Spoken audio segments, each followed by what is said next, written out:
வணக்கம்.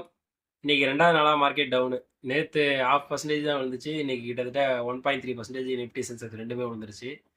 அதுக்கு முக்கியமான காரணம்னு பார்த்தீங்கன்னா, ஐடிய போட்டு அடிச்சது தான் காரணம். ஐடி வந்து எதனால விழுந்துச்சுன்னு நேத்தே சொல்லியிருந்தேன். அதுக்கு முன்னாடி வீடியோலயும் சொல்லியிருந்தேன். இந்த மாரி புதுசா ஒரு ஏஐ கண்டுபிடிச்சிருக்காங்க. அதனால தான் விழுந்துச்சுன்னு.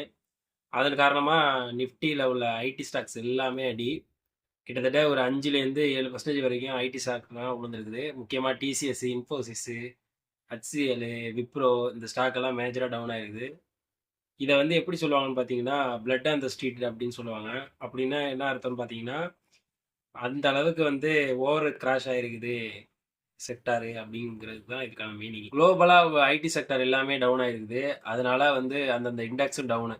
இப்ப நம்ம நிஃப்டி சென்செக்ஸ் இல்லையா? அதே மாரி வந்து யுஎஸ்ல வந்து நாஸ்டாக் அந்த மாரிலாம் இருக்குது. அதுல வந்து நாஸ்டாக்லாம் விழுந்தனால, அதன் எதிரொலி காரணமா தான் மத்த மார்க்கெட்லாம் விழுந்துச்சு. நம்ம இந்தியன் மார்க்கெட்டும் அதனால தான் விழுந்துச்சு. மத்தபடி பர்ட்டிகுலரா எந்த ரீசனும் பெருசா எனக்கு தெரியல. இதனால என்ன முக்கியமான சொல்ல வரேன்னு பார்த்தீங்கன்னா, இத நம்ம கரெக்ட்டான வாய்ப்பா பயன்படுத்திக்கிட்டு யூஸ் பண்ணிக்கணும். அப்புறம் அந்த ஐடி ஸ்டாக்ஸ் விழுந்துச்சுன்னு சொன்னேன்ல, அந்த ஐடி ஸ்டாக் விழுந்ததுனாலேயே மார்க்கெட் கேபிட்டல்ல கிட்டத்தட்ட 4,50,000 கோடி விழுந்திருக்குது இன்னைக்கு மட்டுமே. அதுவும் இல்லாம நான் சொன்னேன்ல 26,000ங்கிறது வந்து ஒரு ரெசிஸ்டன்ஸா இருக்குன்ட்டு.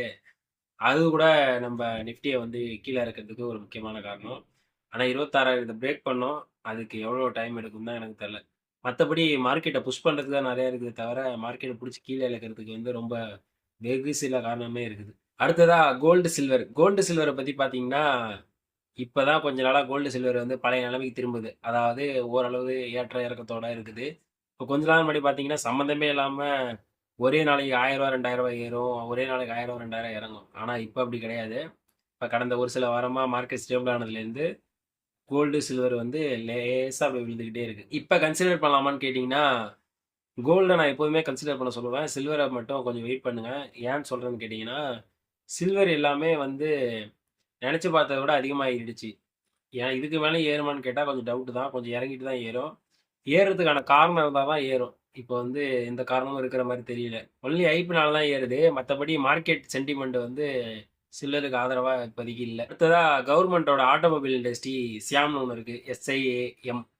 அப்படின்னா என்னன்னு பார்த்தீங்கன்னா, society of Indian automobile manufacturer. இது என்ன சொல்லுதுன்னு பார்த்தீங்கன்னா, இந்த பேசஞ்சர் வெஹிக்கிள் பார்த்தீங்கன்னா 13% குரோத் கிடைச்சிருக்குது. கிட்டத்தட்ட 4,50,000 வண்டி வித்திருக்குது. அதே மாரி 13,00,000 வண்டி வித்திருக்குது டூ வீலர்ல. அதுபடி பார்த்தீங்கன்னா, அது கிட்டத்தட்ட 26% குரோத் இருக்குது. ஆட்டோ பார்த்தீங்கன்னா, கிட்டத்தட்ட 30% இன்கிரீஸ் ஆயிருக்கு இயர் ஆன் இயர். இத பார்த்தீங்கனாலே தெரியும் டூ வீலருக்கும், ஆட்டோக்கும் எவ்வளோ டிமாண்ட் இருக்குதுன்னு. ஆட்டோ கிட்டத்தட்ட 75,000 வண்டி வித்திருக்குது. Okay, thank you.